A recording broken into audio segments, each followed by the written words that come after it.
right. Well, thank you so much, Megan. I'm really excited to be here. Again, I'm Maria Lorenzo Lee from the California Department of Water Resources Financial Assistance Branch, and I am with the program called URCTA, which stands for Underrepresented Communities, California Tribes, Small Farmer Groundwater Technical Assistance, and I'm a new member of the LunchMAR coordinating team. So with us today, I'll be introducing the GEI team. Our main speaker is Sam Schaefer. He is a senior engineer for GEI. He served as facilitator of the Poso Creek IRWM plan and strategic implementation of over 100 funding agreements with U.S. Bureau of Reclamation and State of California, roughly 150 million in grants towards over 300 million in capital improvements. And the next, Brian Thorson, is a senior agricultural engineer for GEI and registered civil engineer in California. He has over 30 years experience working with irrigation and water districts on water supply and availability, evapotranspiration, including remote sensing approaches, and water balances as a foundation for improving water management. And Nayeli Rodriguez is a water resources professional at GEI Consultants, supporting local recharge projects through grant funding and construction administration. And a fun fact she shared, she's a Cal Poly San Luis Obispo grad who still visits every chance she gets. So with their presentation entitled Recharge Basin Development and Design in Southern San Joaquin Municipal Utility District, I'd like to turn it over to Sam to begin. Thank you for the introduction. I'll try to share my screen now. See if this works. Looking good. Okay. All right. Well, thanks for allowing me to make the presentation today. This is an updated slideshow from given talks at United States Committee on Irrigation and Drainage. We have a conference each year. Next one's in the fall. So Brian and I are both, I'm a board member on that group and cover a lot of the irrigation and drainage type topics with irrigation districts throughout the years. This topic, gone through years of planning with districts in Kern County. Roland Gross is the district manager. Luis is a construction manager, designer type guy who's worked with us for quite a few years. Fabian and Ethan are newer engineers that joined GEI that are working on the design and working with the construction management. Grace Martin, I've worked with for quite a few years now. She's really instrumental in managing the grants that we do and contract administration, contracting out projects. And Nayeli has also been supporting on grant writing and helping out with the paper trail on projects. So where are we at it? This is down in Kern County. Many of you know California pretty well, but typically I show this slide when talking to an audience from outside California. But our major infrastructure was built to supplement the groundwater pumping and irrigation over time. When we built the CVP project and the State Water Project to bring in supplemental supplies to this area. So, as you all know, it's very dry. Not much rainfall in the Central Valley down south, where most of our rain falls up north. So that's the location of most of the districts I've been working with. So what happened? About 2006, I switched. My history, I worked with the Bureau of Reclamation for 11 years in Denver and South Dakota State before that. I had been working in agriculture drainage and groundwater issues with the Bureau of Rec for many years. Moved to California and ended up working, starting to work with the integrated planning group. I live on the coast in Santa Barbara, but I've been coming over to Bakersfield for the last 17 years and working with a group of districts that had these major, just as we were writing the first groundwater kind of based planning document, we formed a group in the region, and their major issues challenging this region is the San Joaquin River settlement. After 18 years of litigation, changed the timing of flows coming down from the Friant Dam to any federal contractors. Isabella Dam, and they had went through a safety of dams issue and released a bunch of water and had to manage how they stored water in the dam for quite a few years. They just finished up the safety dams construction in time for the really wet year in 2023. So I'm going to show an example of how that changed over 40 years in Kern County, absorbing water. And then we had the Judge Wanger ruling, as you know, on the Delta San Joaquin River system, and going through the Delta, where we're constrained on exports south of the state water projects. So it's affected a lot of the districts south of the Delta. And then SGMA came along in 2014, which also kind of affected how the districts plan and do regional projects together. So that's another impact that's happened over time. Again, this main district I'm talking about today is a federal water district on the northern edge of Kern County.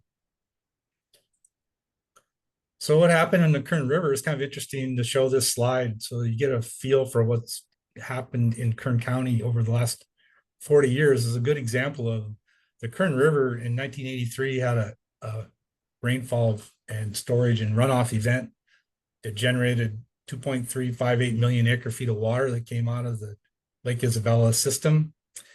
And during that time, over 200,000 acre feet made it to Tulare Lake, and over 400,000 acre feet got diverted into the California aqueduct. 40 years later, a very similar event happened in 2023 after the fix of the Isabella Dam, so they were able to store the water. And they did a coordinated, the districts in Kern County met weekly, coordinated efforts of parking this water as best they could. And over that time, they've built a lot of conveyance and recharge capacity to absorb this water. And lo and behold, then no water went to the Tulare Lake. And all except for an event in June where they weren't sure they could keep it all in the reservoir, they released a little bit to the California aqueduct. So it's a huge benefit to the area for being able to manage, and depending on your perspective, but that's an example of what happened over 40 years. If you change how you use groundwater storage in your system. I'm going to let Brian talk on the next few slides, because when we're talking about SMUD, it's a federal water district that has a very good, solid contract, federal water supply, but Brian's been working on the SGMA side. So he'll talk on the next few slides. Yes, could you just go to the next slide? So if we're going to talk recharge, I think we need to talk water supply for recharge. And we're also developing recharge to use future water supplies. So we need to look carefully at the future water supplies. So for SMUD, they get their water from the Friant-Kern Canal. So there was a study done in 2018 that was by the Friant users that was used for providing different scenarios that you could use to project future water supplies available to the Friant-Kern Canal contractors. So there's just details of which particular scenario we selected using the 2038 Central Tendency Climate, and it's got a restoration goal for the San Joaquin River, and then a water management goal, and then so that became the water supply. For ET, we assumed that the total would equal basically the average from 2007 to 2023. Now that we essentially, with climate change, we expect maybe a little bit of increase in ET, but we're also going to be reducing the demand because we're taking land out of production for recharge.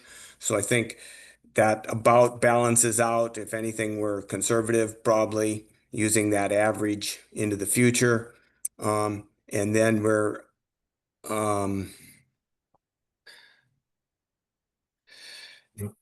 You ready for the next slide, Brian? Yep. And then we want to use all of that available water supply in the year, through into the future. So there's a lot on this slide. The highlights, if we go from top, well, let's start. We've got 30 years into the future and roughly 8 years of historical. Then if we go from top to bottom, the top line is that average ET demand. The bars are the blue is the projected Friant-Kern Canal water supply. The projected years are just based on the averages expected in a particular water year.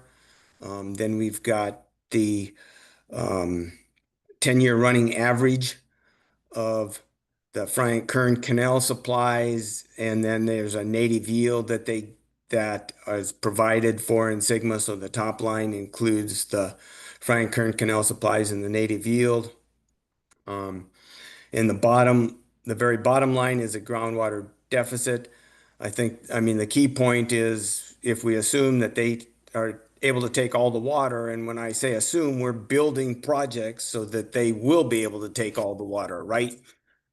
So the expectation is they will take all the water that is projected to be available to them, and that balances that budget. And the bottom line, why it's the groundwater deficit running 10-year running average is a little bit higher at the end of 30 years than it was at the beginning. So if we go to the next slide, Sam. So from that, why we can think about the recharge area needed, how much area do we need? So if we basically taken the same water supply projections in the largest year, if you look across the entire period of water year 2022 through 2003, the year with the most water available to SMUD was 133,200. And then just simply why, if you 2022, there you got Land IQ measuring ET. So they had about 96,000 acre feet of ET from the cropped area. They delivered approximately 90,000 acre feet to that, leaving they didn't have the maximum in 2022, but 2022 is just a good year to look at kind of their ET. You notice that didn't change much into the future. So if you look at that maximum year, why they would have about 43,000 acre feet to recharge. So if we're putting in 1,000 acres, and Sam will throw some of these numbers out a little bit more, at about half a foot a day, that's 500 acre feet a day or 15,000 acre feet a month. So we would use all 1,000 acres for a solid 3 months. Where most likely what happens is that water availability is spread over a longer time, but it's important to have some peaking capability. So, these are all projections and estimates of how much recharge can happen. So as projects are built and we see what they're achieving, why these then get adjusted kind of every year along the way as we're aiming to get to that balance. So Sam, it's back to you. Thank you, Brian. So that's been an interesting recent discussion. Thinking about how many acres does the district really need, and to make it into balance, and how to get there. Going back in time, I started coming over to Kern County in 2006, working with what was called the Pozo Creek Integrated Water Management Plan. And lo and behold, we had 3 very sizable federal contractors, being in Delano, Miramar, Southern San Joaquin, Schaefer, Wasco. Delano's got the largest Class 1 contract. Southern, SMUD's got a pretty sizable Class 1 contract. And then Kern Tulare gets their water off the Delta side. So they have a very complex, interesting way of making agreements and getting water. So if you know the plumbing in this area, and the first thing we did was for 6 months, each district, we had Semi-Tropic as a big state water storage district and banking district, Coelho is a state water contractor, and then North Kern, which gets their water off the Kern River historically. So we all got together, and this is a group that wanted to work together. Each district got up and talked about their assets, their needs, their concerns going forward. And they decided to work together and do a lot of what our first set of projects was major differences in the regional conveyance. Remember, this is the same time that the court actions affected their water supply. They were bringing in about 700,000 acre feet on average from these 3 sources. And they just lost 150. They didn't totally lose it, but they had a change in timing of 150,000 acre feet, 15% of their supply or more was changing overnight. And how could they get some of that water back into their management? You guys know basically they were being asked to release water for environmental reasons and then get it back on a non-irrigation schedule. Is that about the easiest way to explain it? So a lot of the major infrastructure was to change the conveyance route for getting water into districts that could then work together. And what I was instrumental in was doing with the federal government, the Bureau of Rec, when you go to do a bank exchange or transfer with your neighbor, because at the time the federal districts didn't have recharge capability, but North Kern had a sizable amount of recharge. We did an environmental document that allowed them for the next 25 years to bank exchange and transfer water among each other. And then we planned out the largest regional benefit projects. And those were a lot of canal lining, interties, connections between districts. So that's how that era started. And just thinking in kind of simplistic terms, when you're banking water, you got to identify your supply, what you have for contract supply or what you can get to. You got to have some type of conveyance, recharge capability, you store it, and then if you need to return it, you go through recovery, return, conveyance. Fortunately for SMUD, they're not trying to be a banking project. They're just trying to true up their supplies. So what we're focused on in the federal district is adding this recharge and conveyance so that they can store the water in a non-irrigation schedule because they can't deliver it just during irrigation. And then they don't have to build the recovery and return for a third party. Their growers can return the water. So, and what we're seeing, and when you convert a district that was designed for irrigation, is you're going to need like 10 to 20 times higher volume of conveyance. And so that's equally as expensive as buying the land and converting it if you have to put a lot of conveyance changes into your system. So this is just a photo of a typical North Kern has been doing recharge in Kern County because they're on the Kern River where their water supply varied from 20,000 to over 200,000 acre feet in a year. So 60 years ago or more, they started building recharge basins like this, and they're designed to come off a large canal, have a center channel that drops in elevation, and then there's little discharges left and right. And they just built basically on the contour ponds like this, and they work great. They use a flat bottom, grass bottom type design.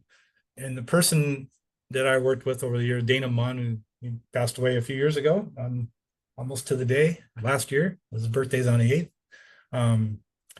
He was the manager of North Kern Water District when I started working over here, and had built a lot of these projects with other consultants in Kern County over the years, and managed them and operated them. So he was had pretty good ideas on how to build them.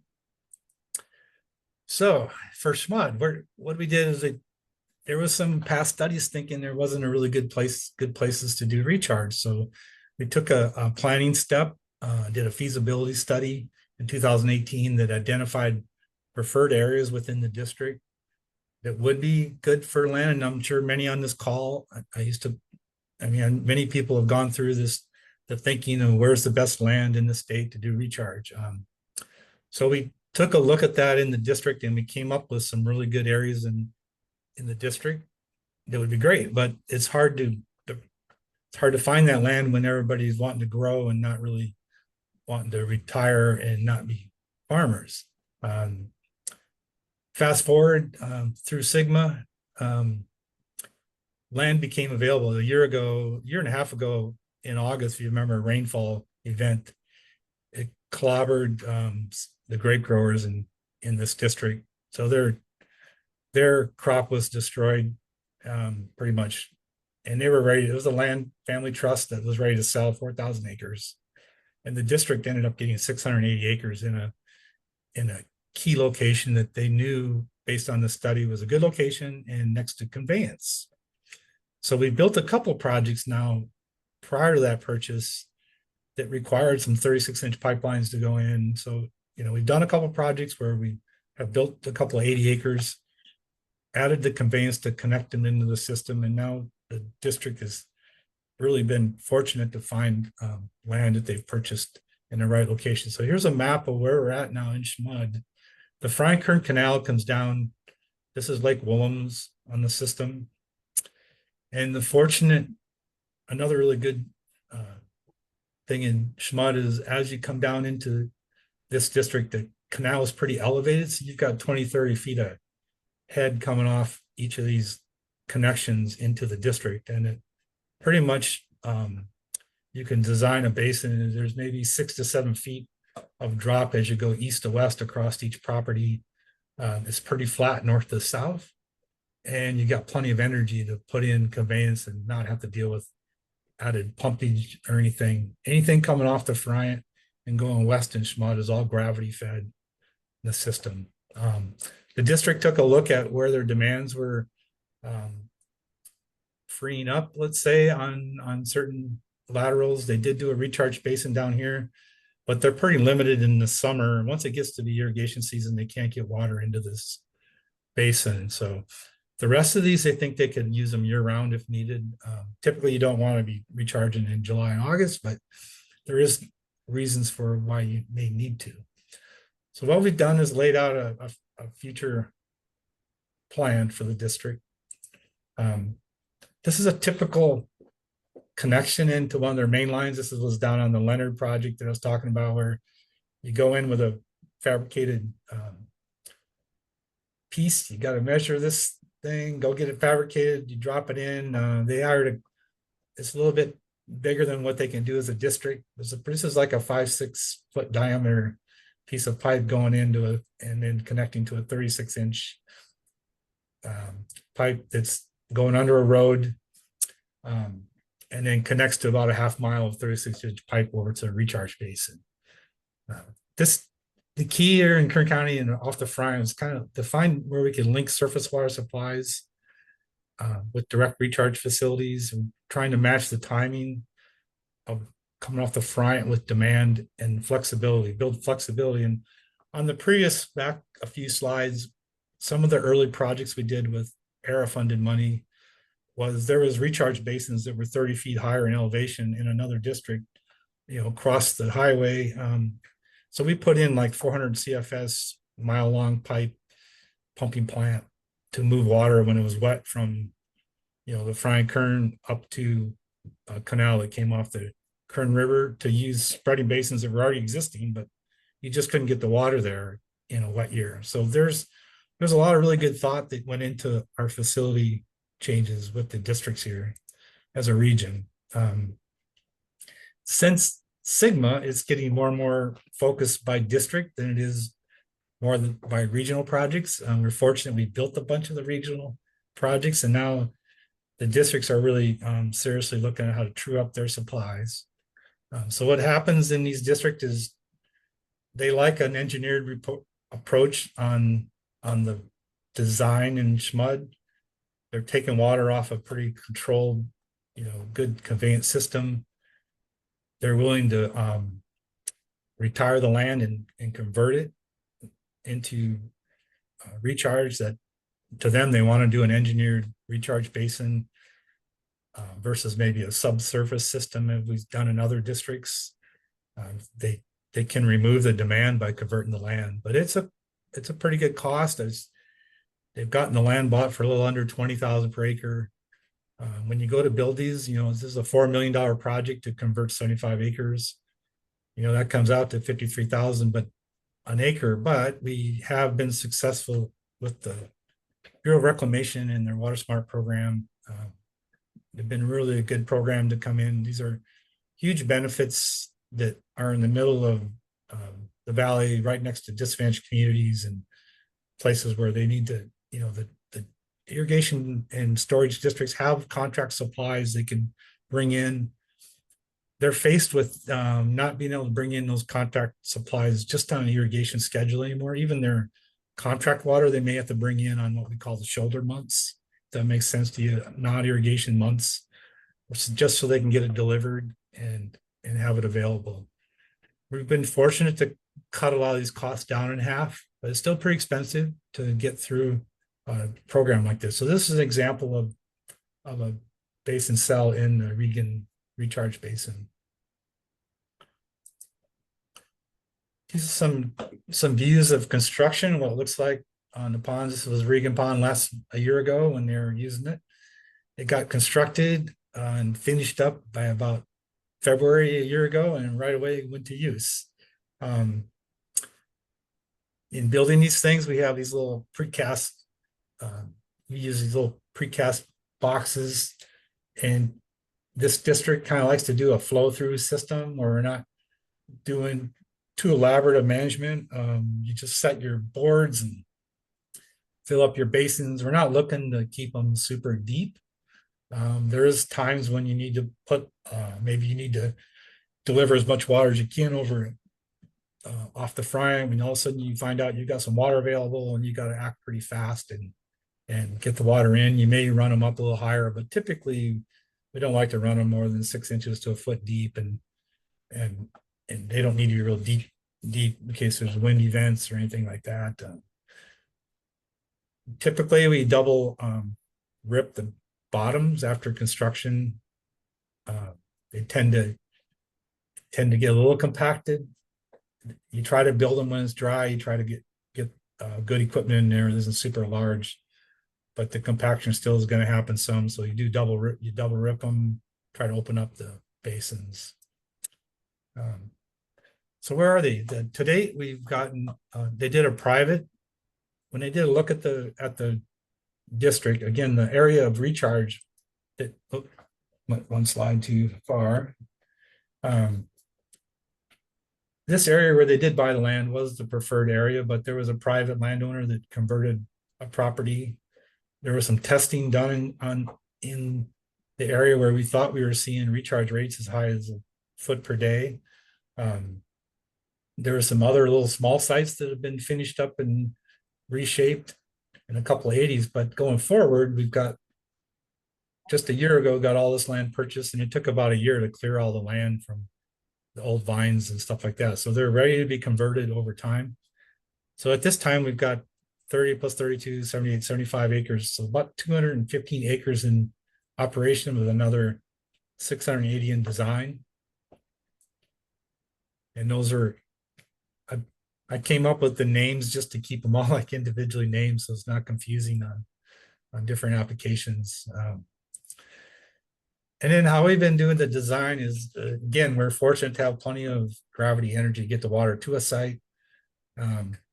We have a drop from about 6-7 feet of drop as you come across this property, and it's pretty flat north to south. So we've been in discussions with contractors trying to use a not too large of ponds, because when they cut and fill, they don't want to carry the material very far. We use a balanced cut fill approach unless we have there is other districts that were very fortunate that the high-speed train kind of missed on their ratio of compaction. So a lot of basins in other districts were built with high-speed train taking material for them. But I use a pretty high ratio. I learned this from both Bill Zeider and Dana Munn on these surface soils and moving around. You really want to use a pretty high ratio from cut to fill compaction. We try to leave the outside levee a little bit higher, like 6 inches to a foot higher, so water doesn't, miraculously escape your ponds. Like to use a pretty flat bottom with side slopes. We've gone to a flatter side slopes in interior and exterior. I mean, like on the upper side of holding the pond and the lower side, we use pretty flat for the districts of buying tractor and mower and a disc, and they don't like to spray and use chemicals if they can avoid it.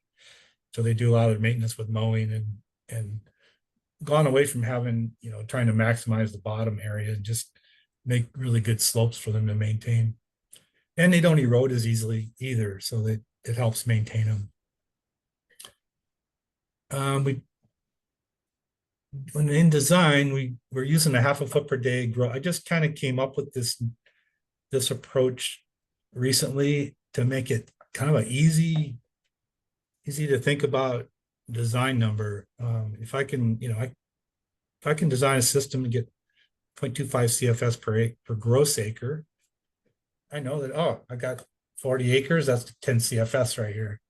That 10 CFS I'm going to move it down through these little basins, and these are going to be little, just maybe 24-inch inner basin structures we put in and let the water flow through. And then in this district, they got a guy named Sparky with L&L Electric, and they put in monitoring equipment, and they'll know when the water gets down to here, and they'll control the inlet. And we're not in a big hurry. We're going to use these basins for days or months. We're not trying to fill these as fast as we can or anything. We just want to fill them as we can and have enough. By using that design number, typically we're seeing a 0.25 to a half a foot per day, maybe 0.3 feet per day when they first go into operation. You hope to get better than that over time as they get their interface established with roots, or make sure you get a little bit better interface to the water movement. But it's a good number to design and a good capacity number to work backwards up your system with. You might get 80 to 85% of this area that's actually wetted bottoms when you're done with your design versus the 100%. Another one that we're working on right now, it's moving towards final design. It's got a federally funded grant, which right now there's a lot of chaos, so we don't know for sure. We think that the existing grants that were awarded last year will make it through the federal system, but it's really uncertain right now. But as of now, we got a contractor. I'm thinking of a different project, excuse me. This one's in design, and it's going to go out to bid the end of the summer. We have a pipeline design that's already under contract to be constructed starting this summer. But again, this grant was awarded to SWID about a year ago through the WaterSmart program. It's about $2 million grant, and we think we can get a bill for about $4 million. So we're in the final design there's a concrete structure coming off the Friant that already has a main line feeding the rest of those acres. And then we're going to add another 48-inch pipeline connection, put in a 42-inch mag meter here, and then make 3 inlets, and then drop it down to 36, and then have it available for a future connection in case we can't feed all the water to the rest of the acres with the main line. We're giving ourselves a little extra capacity here to connect to later if needed, just to give some flexibility. And again, it can answer questions in more detail later, but laid out the ponds, again, north to south is pretty flat. So we're just going to run the water and let it flow down and work its way down in the ponds with 3 turnouts. Another thing that Brian and I did last year when this district bought all this land, they hired a company to come in, and basically they had to clear off all the old crop. The crop was still there, and the risk of disease and stuff with their neighbors. The district cleared all the land with a contractor. And once it was all cleared, we had the TTEM team come in, and in 2 days, they got all of the acres that were recently purchased, plus a couple of the basins that were already been constructed. So we have looked at that data. It tells us some information, but again, in this area of the world, it's really limited in terms of how many really good well logs you have that weren't just overlooked. A lot of the well logs that were done historically don't have a lot of the detail down to 500 or 1,000 feet.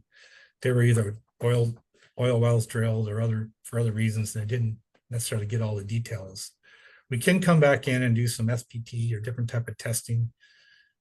The district and the growers are pretty confident that the land will take water. We've done enough studies that we know that they don't have a lot of drainage issues. They do take water pretty good. So they're going to get some performance out of these recharge basins.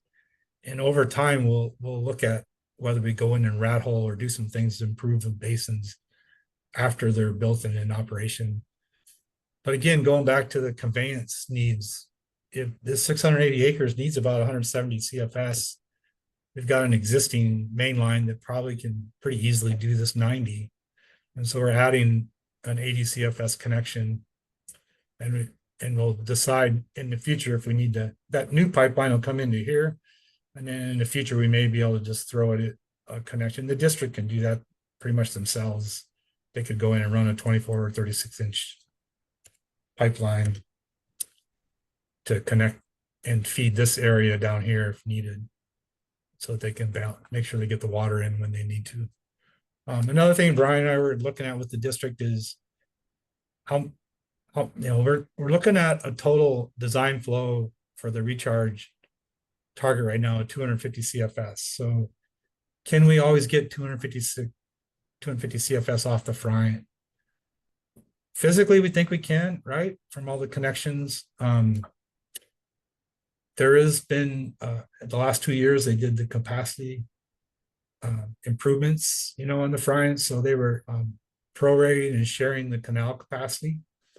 So that it took a lot of, it may not be obvious to everybody, but sometimes you have to deliver your water outside the irrigation season just to get the water delivered.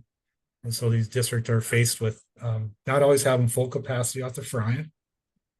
That has been a lot fixed the last couple of years. So going forward, we think we'll have a good amount of usage here. So when there is water available, the district should be able to take that water in. And the design of the connections I'm working on are really not all the connections, but we're trying to make sure when we build it, we can be realistic about how to get the water to the sites too, and then how much new pipeline or conveyance cost that's going to be compared to just the land cost and the earthwork cost to build the basins. So I've gone to a pretty simple number calculator. You can, again, 0.25 times the acres gets me a number. I can pretty much talk to a district manager or board of directors or somebody, and it's going to make sense, I think, to farmers and growers. I farm myself in South, so this makes sense to me. I know it's not going to be exactly 20 CFS, but we know that if we design it for that size, we should be okay. And then the realization that one of the sites that we built early is pretty constrained once the irrigation season starts.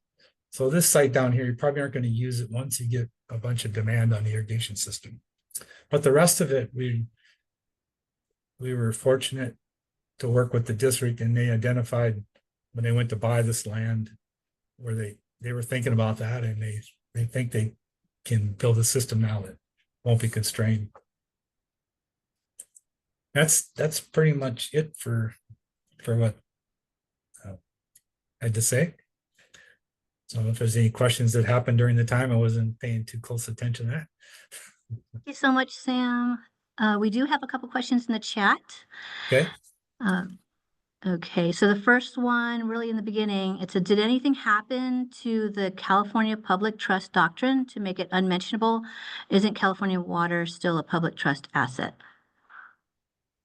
Yeah, it's a public trust asset, and this district has basically has a federal contract with the Bureau of Reclamation for delivery of water off the Friant. So that's the water they're working with, and they're actually working on projects that they're working with the city over here in our Irwin plan. We did a joint project with the city. Has a flood basin here that the contractor reshaped and made it better usable. At the same time, the district stepped in and improved a basin with the same contractor on different agreement, but similar effort. The costs went through the Irwin integrated plan to offset the costs to the city and of Delano, and so the public right to use water, the city is actually, that's kind of on Brian's side. But over the years, we've been working as an integrated planning group to build projects, knowing that the agriculture districts like this federal district has a contract with the Bureau of Reclamation. Now everybody has a right to pump, but unless they get into balance, that's going to be constrained in the future.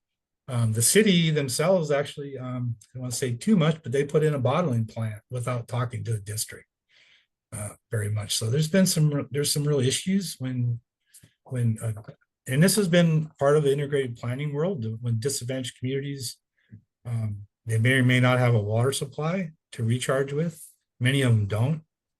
In the planning group that I worked with over the years, so that their neighbors and cooperatively working with the agriculture districts. The agriculture districts have the facilities to bring in large volumes of water during the wet years, and can really help with that need to come into balance versus the resources that are in a lot of the communities. I don't know if that's fair to say, but Thank you so much, Sam. Brian, there's a question for you on your slide that said recharge area needed.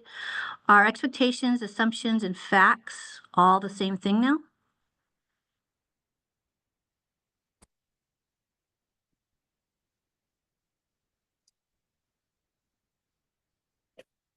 So,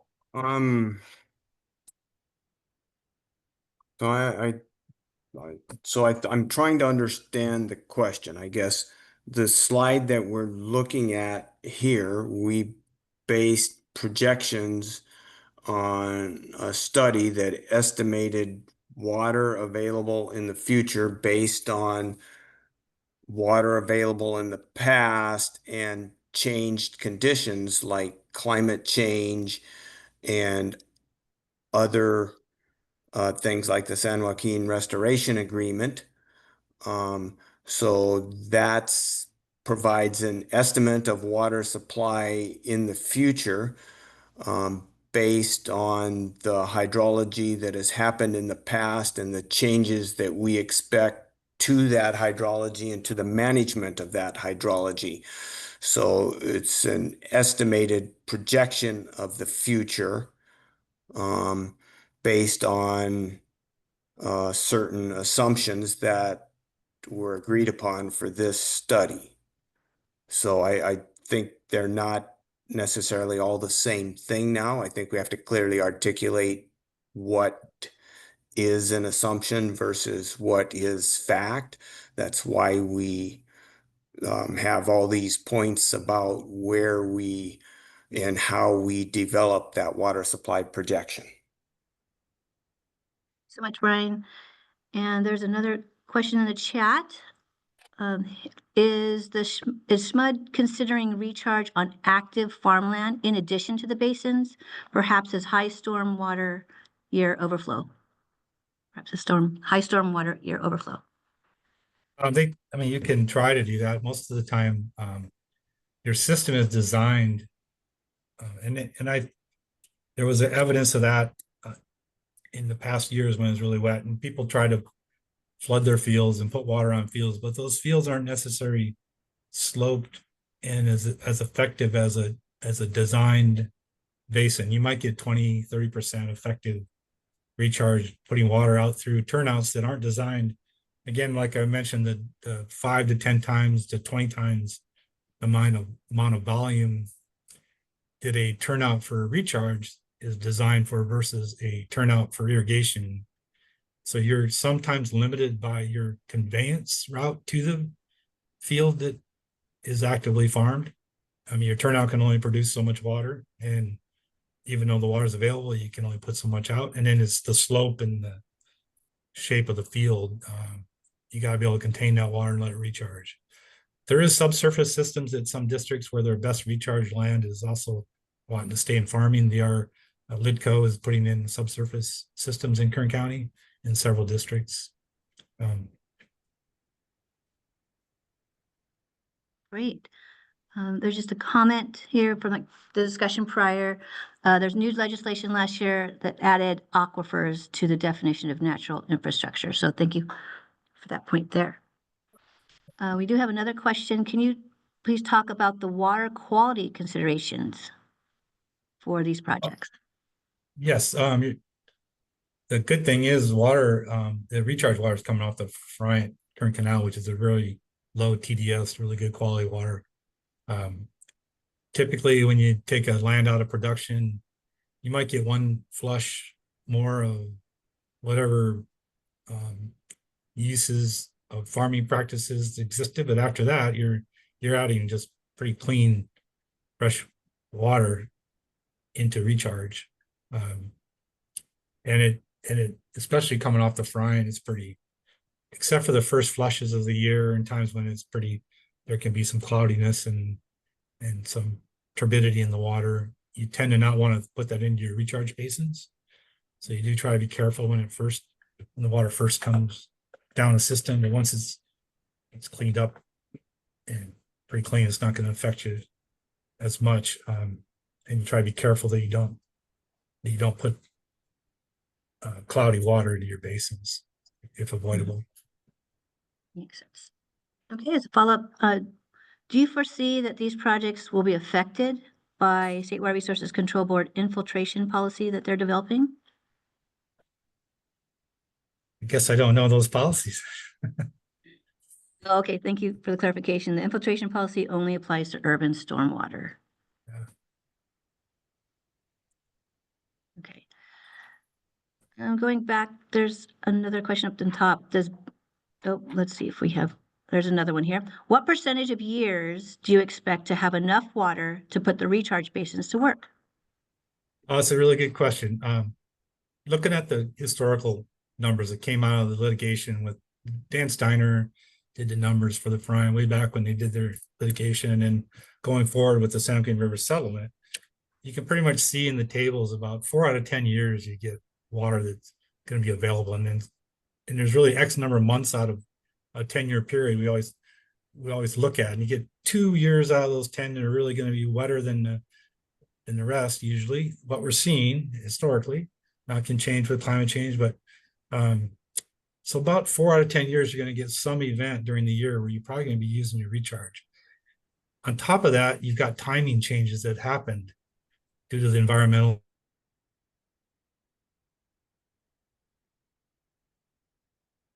Did we lose him? Seems like we did.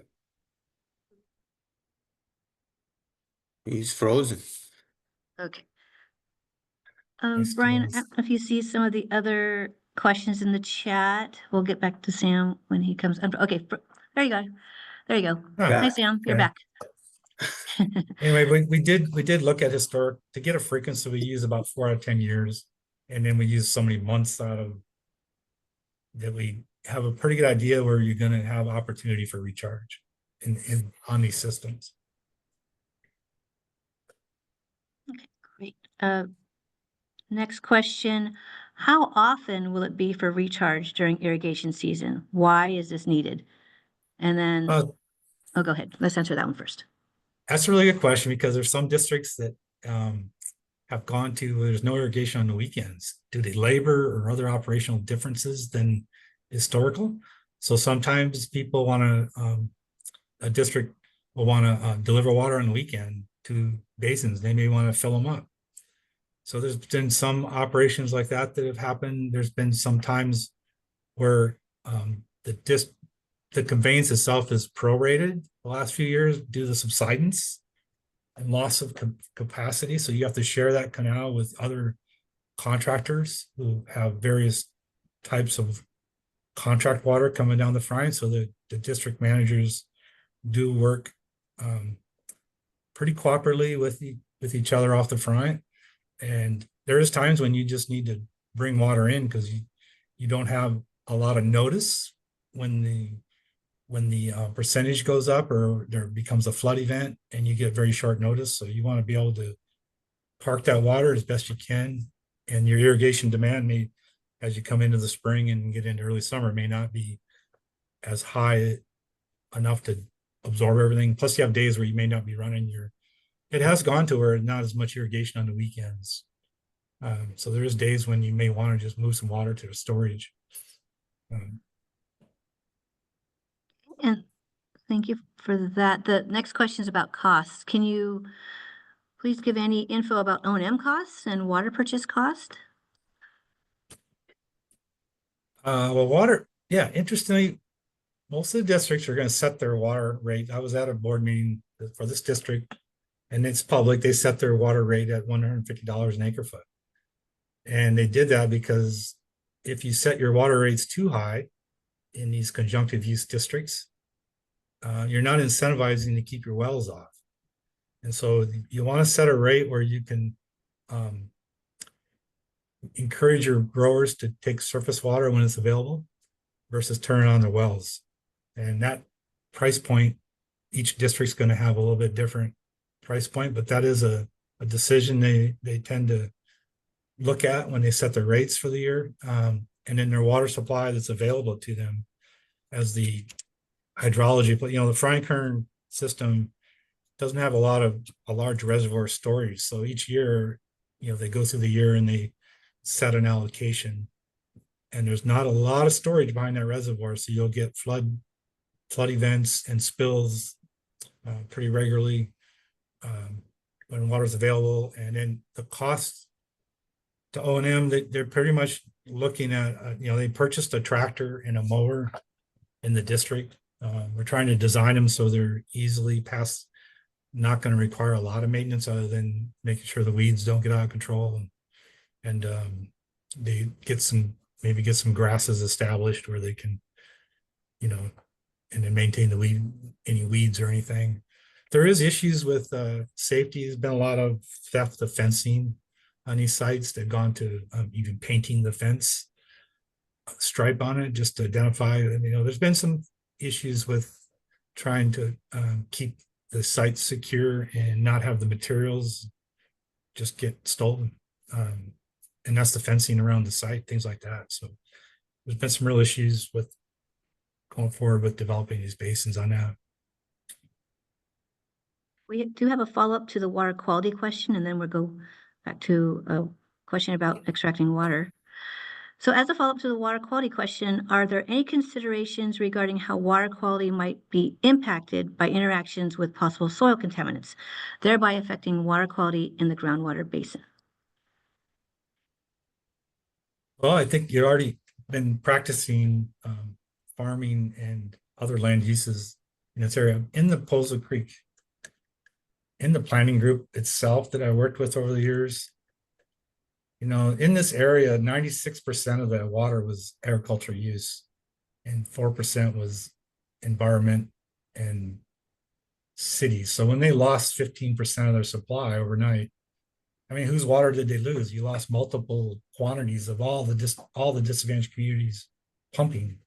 And so the practices and the water quality issues in this whole area, once you stop the farming and convert it to a recharge basin, you're just putting on the water supplies coming off the canal. It's not known to have any contaminants and whatever is remaining in the soil. Any nitrates or any farming stuff you might leach one more event if there's anything being leached.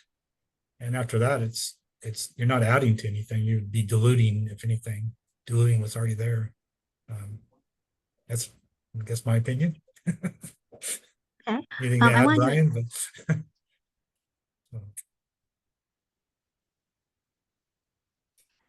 I want to do a time check. We do have a couple more questions, but Megan, should we I'm continue not on? quite sure how I answered it because I'm on another call. okay.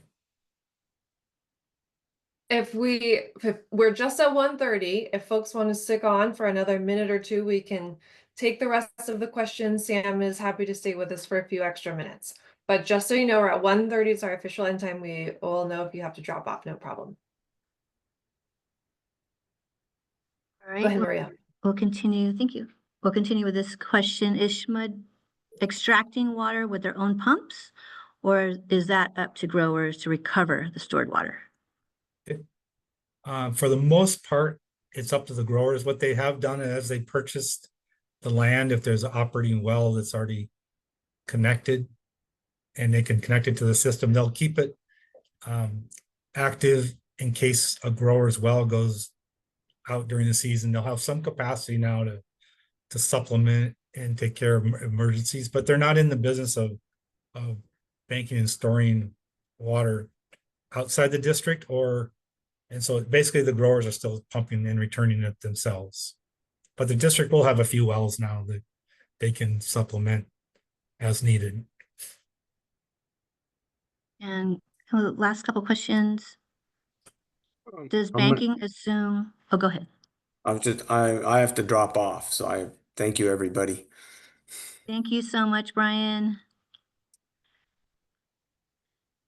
Okay, last couple questions. Does banking assume a perpetual carried interest exemption? I want to repeat that question. Does banking assume a perpetual carried interest exemption? Carried Guess I interest don't know how exemption. to, I'm not exactly sure how to answer that one. And then the last one was, okay, do I understand plumbing defines contracts, consideration, and public interest? That might have been for Brian, but it was early on. Okay. I think that's all the questions Okay. that were in the chat. Okay. With that, I wanted to thank everybody for being here. Thank you so much. This is very informative, and I like to, if we can give it like a round of applause, that'd be good. Right here. Yeah. Okay. Thank you so much. I'm going to turn it over back to Megan. Well, that's it. I'll get the recording posted to our floodmar.org website, probably early next week. Thank you, Sam. Thank you, Nayeli. Thank you, Brian. Thanks to everyone for joining us this afternoon. Have a great rest of the week. All right, thank you. So much. Thank you. Bye. Thank you so much.